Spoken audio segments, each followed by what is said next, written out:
continuando nossa disciplina, módulo 2, unidade 2. Falaremos um pouco sobre doenças do sistema cardiovascular ou circulatório, o qual é formado pelo coração, que obviamente bombeia todo o sangue para o corpo, juntamente com as veias, artérias, arteríolas e capilares. O que seria veias, artérias e capilares, professor? Anotem, as veias é tudo aquilo que vai levar o sangue do corpo ao coração, sendo um sangue o quê? Pobre em oxigênio e rico em dióxido de carbono. As veias, quando comparadas às artérias, elas possuem suas paredes bem mais finas. As artérias vai levar o contrário, vai levar o sangue do coração para o corpo. Sendo assim, esse sangue vai estar rico em oxigênio. Já os capilares, ele vai levar o sangue até os tecidos. Sendo assim, vai ser uma ramificação das veias e artérias, onde as duas se encontram, vão se ramificando da mais fina porção que você pensar. Sendo assim, vai ser mais fino que um fio de cabelo, levando oxigênio a todos os tecidos presentes no nosso corpo humano. É importante falar um pouquinho sobre frequência cardíaca. Anotem, porque é muito importante saber dos valores padrões. A frequência cardíaca é em torno de cerca de 70 a 80 batimentos por minuto. Durante o sono, o coração bate entre 35 e 50 vezes por minuto.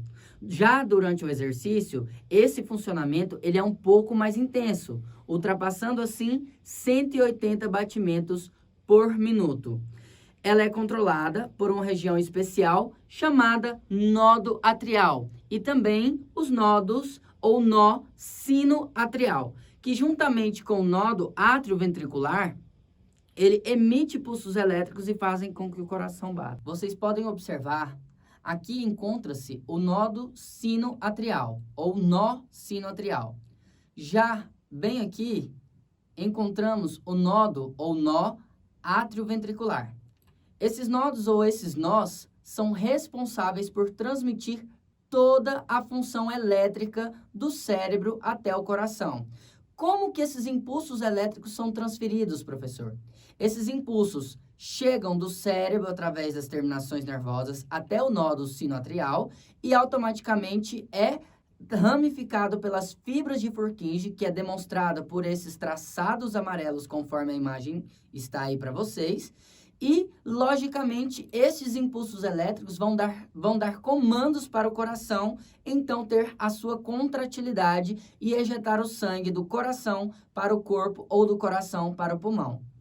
Quando o indivíduo apresenta falhas na transmissão nervosa do cérebro ao coração e a sua ramificação, seja a transmissão do impulso elétrico, dando ordem para o coração bater, esse paciente tem por necessidade fazer uma cirurgia conhecida, usualmente falando, como a colocação de marca-passo. E o que seria isso, professor? Esse marca-passo nada mais é que um dispositivo mecânico, o qual ele possui baterias, enfim, e tem as suas ramificações com fiações e tal, e essas fiações, elas são ligadas a esses nós, como principalmente o nódo sinoatrial. E o que isso vai fazer, professor? O que esse aparelho vai fazer? Quando esses impulsos ele não conseguem ser transferidos do cérebro ao coração, esse dispositivo vai agir. Como assim, professor? O cérebro ele emite o tempo inteiro informação elétrica para o coração. Só que tem momentos que esse impulso ele não vai para as ramificações das fibras de Purkinje. Logicamente, tem necessidade de entrar o aparelho mecânico para mandar um impulso elétrico como se fosse um pequeno choque nesse sinoatrial, o qual ele vai se ramificar por essas fibras de Purkinje e então vai trazer a contratilidade cardíaca. Ah, professor, mas essas pessoas levam choque o tempo inteiro? O tempo inteiro o aparelho está funcionando e dando choque no coração da pessoa? Não. Por quê? Porque esse choque não é um choque como o habitualmente conhecido como choque da tomada. Ele é um choque, digamos, que vai imitar o impulso nervoso do cérebro ao coração, trazendo consigo a sua função de contratilidade. Falando agora das doenças cardiovasculares. As doenças cardiovasculares hoje é a principal causa de morbimortalidade no mundo, porque está ligado diretamente ao estilo de vida que as pessoas levam. Existem dezenas de doenças cardiovasculares, sendo as principais, vamos lá, anotem. Angina do peito, também chamada de angina pectoris, é uma enfermidade em que a pessoa sente fortes dores no peito ao menor esforço cardíaco. A angina é consequência de um estreitamento de uma das artérias coronárias, ou mais de uma, o que acarreta a redução da circulação do sangue em certas regiões do miocárdio, trazendo consigo a diminuição de sua nutrição frente ao oxigênio. Como assim, professor? O coração, assim como todo o corpo, ele necessita de oxigênio para ter a sua função preservada, que no caso seria o bombeamento. E o que vai dar essa força para todo o órgão ter o seu funcionamento estável? A presença de oxigênio e nutrientes. Só que algumas outras doenças que podem estar associadas à angina podem fazer com que a pessoa desenvolva essa angina até então. Quais são os sintomas, professor? Os principais sintomas que as pessoas podem apresentar frente à angina seria perca de memória, digamos, por um curto prazo de tempo, dor muito forte sobre o peito, principalmente na região central, mais conhecido como dor de Levine, tá? Que é uma dor que vai trazer sintomas característicos a garras, como se tivesse uma garra apertando a sua região do coração. Além de tremores, sudorese, calafrios, entre outros sinais e sintomas. Professor, a angina de peito ou angina, ela tem tratamento? Na verdade, ela não tem tratamento característico, mas sim mudanças no hábito alimentar, mudanças no hábito de vida, porque o que vai fazer com que o coração não esteja ricamente nutrido perante o oxigênio é as veias e artérias, as quais vão estar o quê? Entupidas. E o que entope uma veia, professor? O que causa uma obstrução de uma veia e uma artéria, no caso, principalmente no coração? Seria alimentos ricos em quê? Em gordura, ou mais conhecido como LDL, que é o colesterol que está presente na corrente sanguínea, que é causador de doenças, no caso, vasculares e, consequentemente, pode trazer aí a complicação de uma angina pectoris. Aterosclerose ou escleroduro. Anotem, é o aumento da espessura da parede arterial com a perca de sua elasticidade, causada pelo acúmulo de placa de gorduras, ou mais conhecido como ateromas, que vão se calcificar na parte interna da parede. O estreitamento dos vasos diminui o fluxo sanguíneo e os órgãos irrigados passam a receber menos oxigênio, causando assim isquemia. Ah, professor, então a aterosclerose pode fazer com que o paciente apresenta uma angina de peito? Sim, uma doença, quando se trata do sistema cardiovascular, pode estar associada a outra. Uma doença leva à complicação de outra doença. E, mais usualmente falando, ou popularmente falando, a aterosclerose nada mais é que a placa de gordura dentro das paredes das artérias, que ao longo do tempo vai se calcificar, vai enrijecer e automaticamente não vai ter a passagem do fluxo sanguíneo normalmente. Sendo assim, esse indivíduo pode apresentar isquemias, que nada mais é que o entupimento ou a oclusão de um vaso, que vai trazer consigo a deficiência de oxigênio. Quais são as características ou sinais e sintomas que esse paciente pode apresentar, professor? Os sinais e sintomas seriam os mesmos que angina de peito, como dores no peito, perca de consciência, sudorese, tremores, pressão alta, entre vários outros sinais e sintomas. Essa doença, ela possui cura, professor? Sim, ela pode apresentar cura, desde que as pessoas tenham consigo o intuito de ter uma qualidade de vida boa. Como assim, professor? Trazendo consigo alimentação saudável, prática de exercícios regulares e outras atividades, as quais vão trazer consigo a sua melhor qualidade de vida. Aneurisma, anotem, é uma dilatação vascular que ocorre em qualquer artéria. Ela pode trombosar e causar isquemia do tecido irrigado ou romper, causando graves hemorragias arteriais. Sendo assim, a aneurisma ela vai ser provocada por um trombo. O que seria esse trombo, professor? Pode ser uma partícula de gordura, um trombo gasoso, um trombo oleoso proveniente de uma medicação e automaticamente causar a oclusão de uma artéria. Só que essa artéria, esse trombo, essa aneurisma, digamos assim, ela vai causar dilatação e automaticamente, devido à pressão arterial, estando ela muito alta, pode elevar um rompimento, trazendo consigo um sangramento mais conhecido como hemorragia no local, sendo assim uma hemorragia arterial. Em pessoas idosas, é frequente a aneurisma da aorta na região abdominal, devido ao grosso calibre dessa artéria e a consequente grave hemorragia pode ocorrer na cavidade abdominal, que é um tipo de aneurisma, e a maioria das vezes pode ser fatal, trazendo consigo a necessidade de um socorro imediato. Em outras palavras, a aneurisma vai ser a dilatação de uma artéria, que pode ser no cérebro, pode ser no abdômen, mas, como dito nos slides, a aneurisma acomete principalmente as artérias abdominais.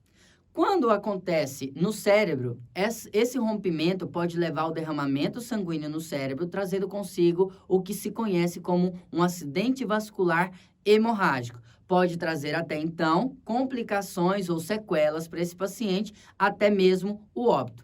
No caso, no abdômen, também é da mesma forma. Pelo fato dessas artérias ser tão calibrosas, o derrame, ou digamos, o sangramento vai ser tão intenso que, como falado, as pessoas podem ir a óbito, necessitando, no caso, para evitar o óbito, um atendimento imediato ou socorro imediato para conter essa hemorragia. Caso contrário, o paciente está sujeito a ir a óbito decorrente dessa doença. Anotem.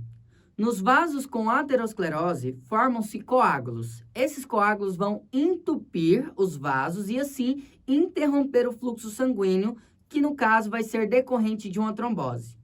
Neste caso, a parte do músculo cardíaco fica sem oxigênio, podendo ele ir à morte e, automaticamente, trará o que nós conhecemos como infarto do coração ou infarte do miocárdio, mas clinicamente falando, como infarto agudo do miocárdio. Neste caso, quando o coração apresenta uma trombose, digamos nas artérias coronárias, daquela parte do coração em diante, o qual está entupido, literalmente, onde o vaso está ocluído, aquela parte vai morrer por falta de oxigenação, o que conhecemos como isquemia tecidual.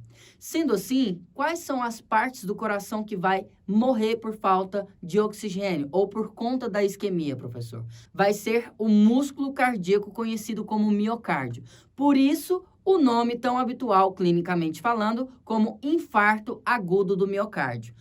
Mais usualmente falando, o infarto ele é provocado pelo coágulo que ocluiu um vaso e automaticamente levou à morte de células ou morte do tecido cardíaco, como o miocárdio, provocado pela oclusão, necessariamente pela falta de oxigenação daquela região. Quais são os sinais e sintomas de um infarto, professor? Os sinais mais comuns de um infarto seria perca de consciência, tremores, sudorese, calafrios, amarelão ou palidez, enfim, entre outras características que podem ser os sinais e sintomas. Mas quais as principais causas, professor? As causas podem estar associadas frente a emoções fortes, sustos no caso, por exemplo, a perca de um ente querido que trouxe consigo um sentimento muito depressivo e automaticamente desencadeou a circulação de um trombo e esse trombo chega na artéria coronária e automaticamente provoca um infarto. Entre várias outras coisas, como aterosclerose. O que causa a aterosclerose, professor? Nada mais é que a ingesta de alimentos ricos em gorduras, que, consequentemente, a aterosclerose pode levar um paciente também a desenvolver um infarto. Por quê? Quanto mais gordura tivermos na parede das artérias, mais as artérias vão apresentar-se o quê? Afinaladas, até chegar o momento que elas vão ser ocluídas por essa gordura, né? Por essa parede rica em gordura, e não vai ter o transporte de oxigênio. O fluxo sanguíneo vai estar o quê? Interrompido. O infarto agudo tem cura, professor? Na verdade, o infarto agudo ele pode ter cura desde que seja diagnosticado precocemente. Como que é diagnosticado, professor? Através do exame muito falado, mais conhecido como eletrocardiograma. E a cura dele seria através do tratamento, a maioria das vezes farmacológica, como usos dos beta-bloqueadores, uso de oxigênio, morfina, entre vários outros medicamentos que estão dentro do protocolo de tratamento ao paciente com infarto agudo do miocárdio. Isquemia cerebral. Anotem e tenham consciência que a isquemia cerebral, assim como a isquemia cardíaca, no caso o infarto, pode acontecer no cérebro, que nada mais é que o bloqueio da circulação das artérias que fornece o sangue ao encéfalo, devido à formação de coágulos decorrente de traumatismos ou placa de ateroma, que vão se soltar das artérias entupindo ou ocluindo um vaso, chegando à falta de oxigenação naquela região, decorrentes de traumatismos ou de placas de ateroma, que se soltam, ocluindo essas artérias. As células nervosas localizadas na área isquêmica, elas vão morrer, causando consigo prejuízo para a atividade cerebral. Sendo assim como no infarto agudo do miocárdio, a diferença é que essa isquemia acontece no cérebro. E, tendo essa isquemia no cérebro, vai levar à morte tecidual de alguma região do cérebro, sendo aquela região a qual foi afetada pela oclusão de um vaso. Por exemplo, assim como foi dito a vocês, a isquemia cerebral, ela se assemelha à isquemia cardíaca ou ao infarto cardíaco. Porém, o infarto, nesse caso, ele vai acontecer no cérebro. E o que seria o infarto, professor? Uma oclusão de um vaso, que nesse caso seria uma artéria, dentro do cérebro. Por esse motivo, seria uma isquemia cerebral. Essa isquemia, ela vai entupir um vaso, né? Provocada por um entupimento, um ateroma, uma placa de gordura.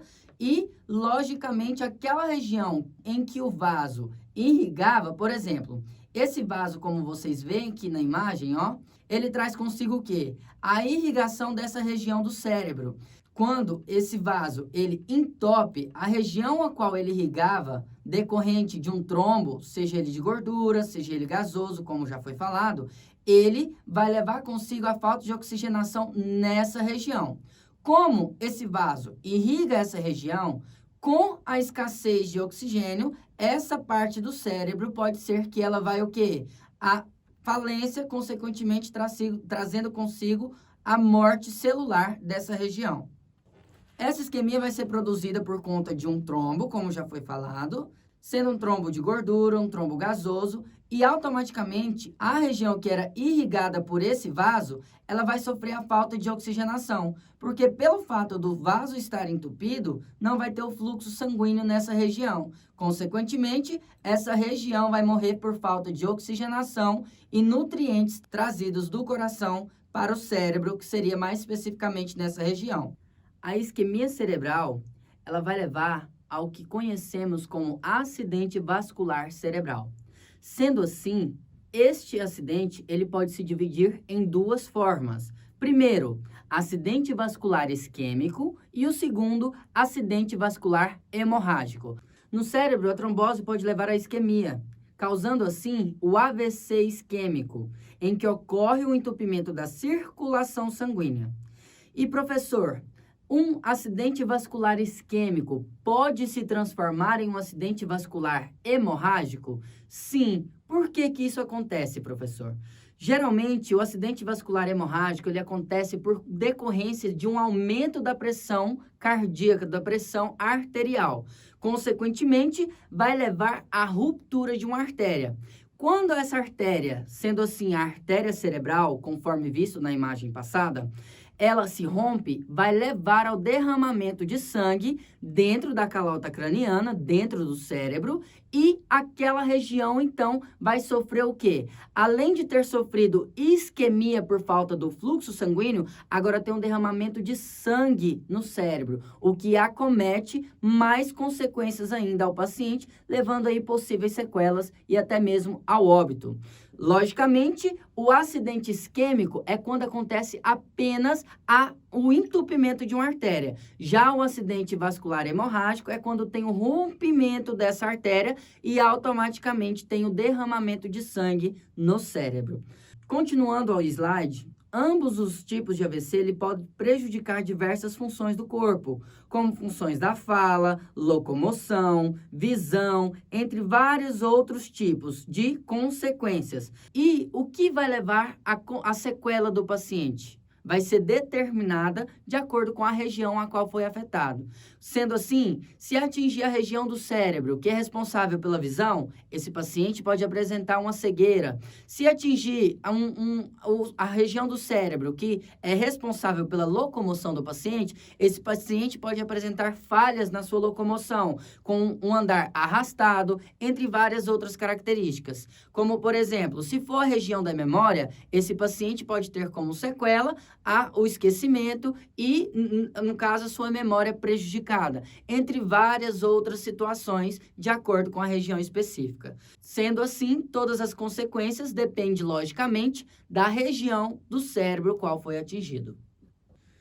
Hipertensão arterial, também conhecido como pressão alta, é a subida anormal e constante da pressão arterial, que causa lesões nos vasos sanguíneos, derrames, aterosclerose, insuficiência cardíaca e lesões em órgãos como rins, olhos e outros. Pode ter várias causas ou ser idiopática. Ou seja, o que seria isso, professor? Ela pode não ter uma causa específica e, logicamente, não apresentar sintomas. A principal causa de uma hipertensão arterial está ligada ao acúmulo de líquidos dentro dos vasos, que automaticamente aumenta a pressão interna nestes. O acúmulo de líquido dentro dos vasos vai ser a principal causa decorrente da hipertensão arterial. Quais são os principais sinais e sintomas de uma hipertensão, professor? Primeiramente, o paciente pode apresentar uma súbita dor de cabeça, mais conhecido como cefaleia, dores nas nucas, tremores, visão turva, náuseas, vômitos, palidez, sudorese, enfim, entre vários outros sinais e sintomas. E a hipertensão tem cura, professor? Não, a hipertensão arterial ela não tem cura, ela tem tratamento. O tratamento geralmente é feito à base de medicamentos e também instrui-se os pacientes que são portadores de hipertensão a obter uma qualidade de vida estável, sendo o mais saudável possível, com a prática de exercícios e uma alimentação saudável. Insuficiência cardíaca. O que seria uma insuficiência cardíaca? Acontece quando o coração não consegue bombear o sangue de forma suficiente para os tecidos, por decorrência de lesões provocadas como o infarto, hipertensão e outras doenças. Possui várias causas, como, por exemplo, pode afetar indiretamente outros órgãos, como o fígado e os rins. A insuficiência cardíaca geralmente pode trazer aí ao paciente fadiga muito intensa, sensações de desmaios, porque literalmente o coração não consegue bombear normalmente. E a insuficiência cardíaca nada mais é que a falência do coração. O coração ele continua bombeando, porém de uma forma mais fraca e mais lenta. Automaticamente, se não for revertido, como no caso da colocação de marca-passo, como já foi explicado para vocês, esse paciente pode ir até a óbito. A consequência mais grave seria o óbito por decorrência da insuficiência cardíaca. Arritmia cardíaca seria anormalidade no ritmo do batimento do coração, quando o tecido que conduz os impulsos elétricos que controla o coração é afetado por infarto, lesões nas válvulas, entre outros problemas cardíacos. Basicamente, as arritmias, ou mais conhecido como disritmias, elas são classificadas em quê, professor? Bradicardia, taquicardia e fibrilação arterial ou fibrilação cardíaca. Vamos lá, definição, anotem. A bradicardia acontece quando tem a diminuição na frequência cardíaca. A taquicardia acontece quando tem-se o aumento da frequência cardíaca. A fibrilação acontece quando os movimentos estão irregulares nas câmaras do miocárdio, não existindo assim uma contração efetiva. De uma forma mais usual, explicando para vocês, a fibrilação é quando o coração ele não consegue bombear, ele não tem um bombeamento cardíaco normal e ele começa a apresentar tremores. Esses tremores é definidos como fibrilação cardíaca. Sendo assim, teremos aí os ritmos cardíacos, professor. Os ritmos cardíacos, como o ritmo sinusal, seria aquele ritmo que vai trazer o ritmo normal do coração. O bombeamento tem o tum-tá do coração. O ritmo em que ele apresenta taquicardia ventricular, o coração ele está o quê? Acelerado. Já o ritmo em que o coração apresenta-se em fibrilação ventricular é quando o coração está em bastante tremores e ele não consegue ter os seus impulsos transmitidos de forma correta. Já a bradicardia é quando esses impulsos cardíacos estão o quê? Sendo transmitidos de forma mais lenta. Então, automaticamente, a assistolia seria a ausência de um batimento cardíaco, quando o coração para de bater. Sopro cardíacos. Em certos casos, as doenças cardíacas alteram os ruídos normais do coração. Sendo assim, são provocadas por lesões nas válvulas que pode impedir o seu fechamento completo e ocorre o retorno do sangue. Pode haver também orifícios que comunicam os ventrículos e outros átrios entre si, causando fluxo de sangue irregulares de um lado para outro do coração. Esses ruídos anormais ou sopros são importantes para a suspeita diagnóstica de anormalidades cardíacas. Acompanhe na imagem. Frente aos sopros, qual que é a decorrência deles, professor? Os sopros acontecem literalmente quando o fluxo sanguíneo, ou seja, quando um sangue passa de uma câmara atrial para uma câmara ventricular e automaticamente esse sangue volta para a sua origem, ou seja, quando ele passa do átrio para o ventrículo, ele, por conta de uma falência na válvula ou uma consequência de um buraco nessas câmaras, automaticamente tem a comunicação de um sangue com o outro. Por exemplo, se tivermos uma patologia aí mais conhecida como tetralogia de Fallot, seria uma tetralogia onde tem-se um buraquinho bem aqui, ó, onde mistura-se o sangue do ventrículo direito com o ventrículo esquerdo. Automaticamente tem a mistura do sangue arterial com o sangue venoso. Logicamente, isso pode trazer consequências ao paciente como falta de ar, tremores, entre outras complicações como a falta de oxigenação ou um sangue rico em oxigênio necessariamente. Geralmente o sopro cardíaco acontece por lesões, no caso, nas válvulas, sejam elas bicúspide ou tricúspide, ou até mesmo as válvulas de artérias e veias, sendo as válvulas pulmonares, válvulas arteriais, e, consequentemente, tem-se o quê? O retorno de um sangue de uma câmara para outra. Por exemplo, o fluxo sanguíneo do ventrículo direito é sair do fluxo do ventrículo direito e ir para a artéria aorta e automaticamente se ramificar para todo o corpo. Só que quando temos uma falha ou uma lesão nessa válvula aorta, no caso válvula aórtica, automaticamente tem-se o refluxo do sangue para dentro do ventrículo e, consequentemente, tem o que nós conhecemos como sopro, que é o refluxo do sangue, o qual vai se misturar e automaticamente ocasionar um congestionamento cardíaco. Sendo assim, pode apresentar-se a mesma em ventrículo com ventrículo, o que dá origem aí a uma doença conhecida como tetralogia de Fallot, que seria quando tem-se um buraco, literalmente no miocárdio aqui, o qual separa o ventrículo direito do ventrículo esquerdo. E, automaticamente, tem-se a mistura do sangue ventricular com direito com o sangue ventricular esquerdo. Automaticamente, tem-se a mistura do sangue rico em oxigênio com o sangue rico em dióxido de carbono, que no caso seria o CO2. Essas pessoas, professor, podem apresentar quais disfunções em relação ao seu organismo?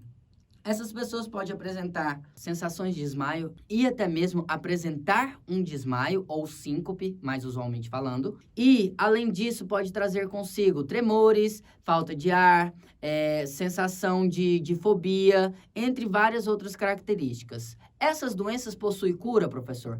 A cura nada mais é que a correção dessas válvulas, a correção desses buracos, digamos assim, com cirurgias, processo cirúrgico, que vai literalmente trazer aí o melhoramento do coração em relação a essas complicações, essas lesões até então. E quais são as principais prevenção em relação às doenças do sistema cardiovascular, professor? Anotem. A principal prevenção seria a adoção de práticas saudáveis de vida que previnem inúmeras doenças. E quais são esses hábitos que você conhece para se ter uma vida mais saudável?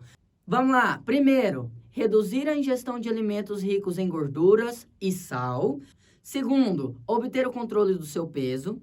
Terceiro, evitar o consumo abusivo de álcool. Quarto, evitar o tabagismo. Quinto, evitar o estresse excessivo. E sexto, controlar a pressão arterial. Sendo assim, você vai ter uma melhor qualidade de vida e automaticamente vai estar prevenindo frente às principais doenças do sistema cardiovascular. Terminamos aqui a nossa segunda unidade do módulo 2. Assistam os vídeos quantas vezes for necessário e seguimos na próxima unidade.